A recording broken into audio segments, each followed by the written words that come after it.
انا اعطیناک الکوثر فصل لربک وانحر ان شانئک هو الابتر۔ صدق اللہ العظیم وبلغنا رسولہ النبی الامی الکریم ونحن علی ذلک لمن الشاہدین والشاکرین والحمد للہ رب العالمین۔ جس طرح آج کل کسی کا کوئی عزیز رشتہ دار وفات پا جاتا ہے اور وہ اس رشتہ دار کی وجہ سے پریشان بیٹھا ہوتا ہے، ٹھیک اسی طرح آج سے 1500 سال پہلے یہ واقعہ جناب رسول کریم صلی اللہ علیہ وسلم کے ساتھ بھی پیش آیا، جب آپ صلی اللہ علیہ وسلم کے 2 بیٹے فوت ہو چکے تھے اور تیسرا بیٹا ابراہیم، حضرت ابراہیم کی طبیعت اتنا خراب تھی کہ وہ بھی مرض الوفات میں تھا، اور رسول پاک صلی اللہ علیہ وسلم اس کو اپنی گود میں اٹھا کر بیٹھے تھے۔ اور جس طرح یہ غم اور تکلیف آج ایک امتی کو پیش آتا ہے، یہی غم اور تکلیف جناب رسول کریم صلی اللہ علیہ وسلم کو بھی پیش آیا۔ اللہ رب العزت نے جو دکھ اور سکھ امتی کو دینا ہوتا ہے وہی پیغمبر کو بھی دیا، تاکہ امتی کو یہ علم اور ہدایت حاصل ہو کہ یہ دکھ سکھ، یہ پریشانی آج سے 15 سال پہلے جب رسول کریم صلی اللہ علیہ وسلم کو پیش آئی تھی تو آپ صلی اللہ علیہ وسلم نے اس پریشانی میں کیا کیا تھا، تو مجھے بھی یہی کرنا چاہیے۔ اور رسول کریم صلی اللہ علیہ وسلم کی ذات کو دیکھیں، آج اگر ہماری کوئی فوتگی ہو جائے، کوئی رشتہ دار فوت ہو جائے تو قریب والے ہمسائے آ کر تسلی دیتے ہیں، آ کر تعزیت کرتے ہیں، آ کر فوتگی والے آدمی کو خوش کرنے کی کوشش کرتے ہیں۔ لیکن جناب رسول کریم صلی اللہ علیہ وسلم کی جب 2 بیٹے فوت ہوئے تھے تو مکہ والوں نے تسلی دینے کی بجائے، تعزیت کرنے کی بجائے، الٹا رسول کریم صلی اللہ علیہ وسلم کو یہ طعنہ دیا کہ اے پیغمبر،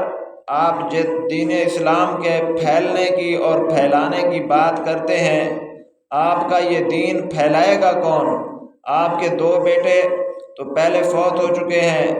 اور اب تیسرا بیٹا فوت ہونے والا ہے، اور آپ ابتر ہونے والے ہیں۔ ابتر کا مطلب ہے جس کی کوئی اولاد نہ ہو یا جس کی اولاد فوت ہو جائے۔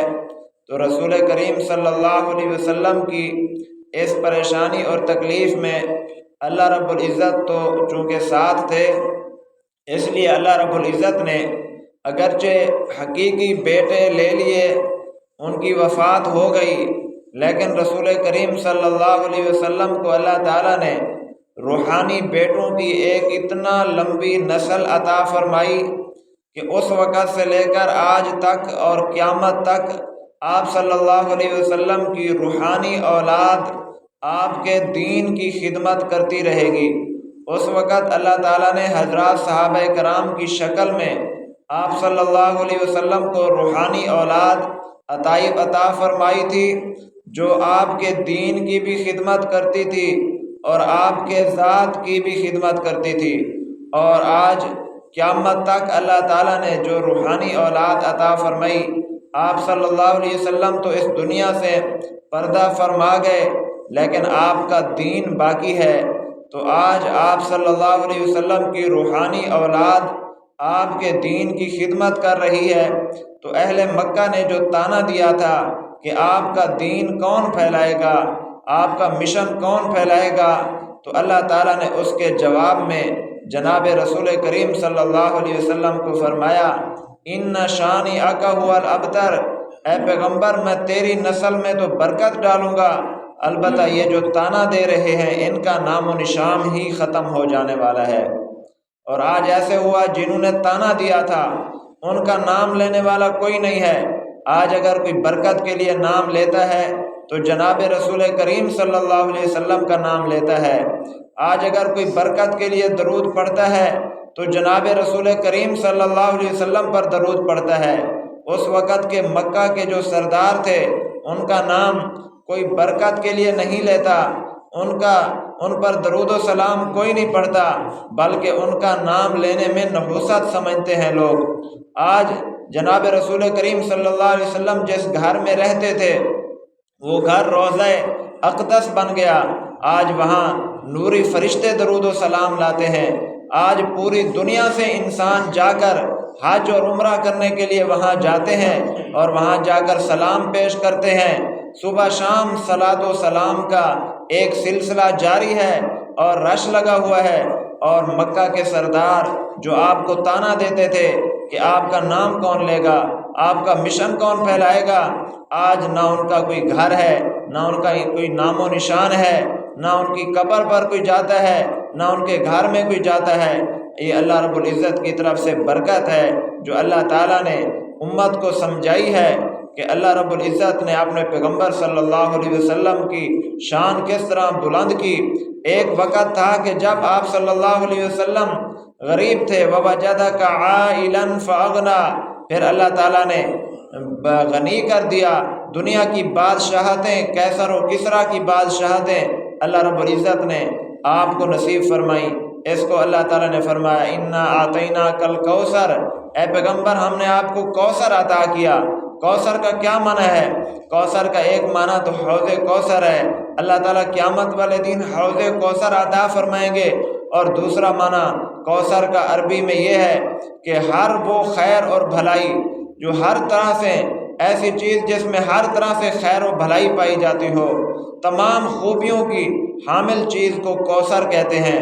اللہ رب العزت نے دنیا میں ہی آپ صلی اللہ علیہ وسلم کو تمام بھلائیاں، تمام اچھائیاں، تمام بادشاہتیں عطا فرمائی تھیں۔ کیسر و کسریٰ کی بادشاہت، مکہ کی بادشاہت، عرب کی بادشاہت آپ صلی اللہ علیہ وسلم کو عطا فرمائی تھی، اور ایک وقت یہ تھا کہ آپ صلی اللہ علیہ وسلم کو لوگوں نے قیدی بنایا تھا، اور ایک وقت ایسا تھا کہ اللہ تعالیٰ نے آپ کو بادشاہ بنایا، اور دوسرے لوگ قیدی بن کر آپ کی دربار میں آتے تھے، آپ صلی اللہ علیہ وسلم کے سامنے کھڑے ہوتے تھے۔ ایک موقع ایسا آیا کہ غزوہ حنین کے موقع پر آپ صلی اللہ علیہ وسلم کے سامنے 6000 لوگوں کو قید کر کے لایا گیا۔ وہ غزوہ اللہ تعالیٰ نے فتح عطا فرمائی، اور 6000 قیدی آپ صلی اللہ علیہ وسلم کے سامنے ایسے تھے جن کے ہاتھ پاؤں جکڑے ہوئے تھے، جن کے ہاتھ پاؤں بندھے ہوئے تھے رسیوں سے۔ رسول کریم صلی اللہ علیہ وسلم کے سامنے جب 6000 قیدی ایسے لائے گئے تو ان میں ایک عورت ایسی بھی تھی جس کا نام شیمہ تھا، حضرت شیمہ۔ یہ کون تھی؟ یہ حضرت حلیمہ سعدیہ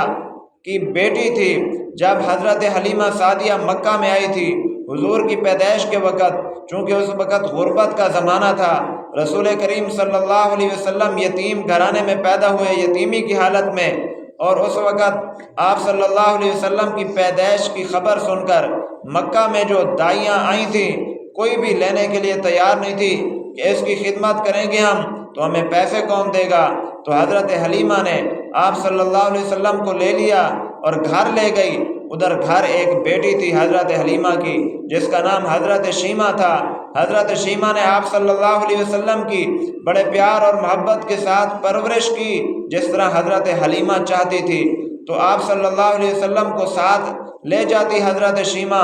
اور کھلاتی، اور آپ صلی اللہ علیہ وسلم کے لیے دعا کی، اللہم ابق لنا محمد، اے اللہ اس محمد کو باقی رکھنا۔ آج لوگ اس سے منہ پھیر رہے ہیں، لیکن اے اللہ اس کی عمر دراز کرنا، اس کی عمر لمبی کرنا۔ اور یہ دعا حضرت شیمہ آپ صلی اللہ علیہ وسلم پر ترس کھاتے ہوئے آپ کے لیے کرتی تھی۔ لیکن ایک وقت ایسا آیا جب اللہ تعالیٰ نے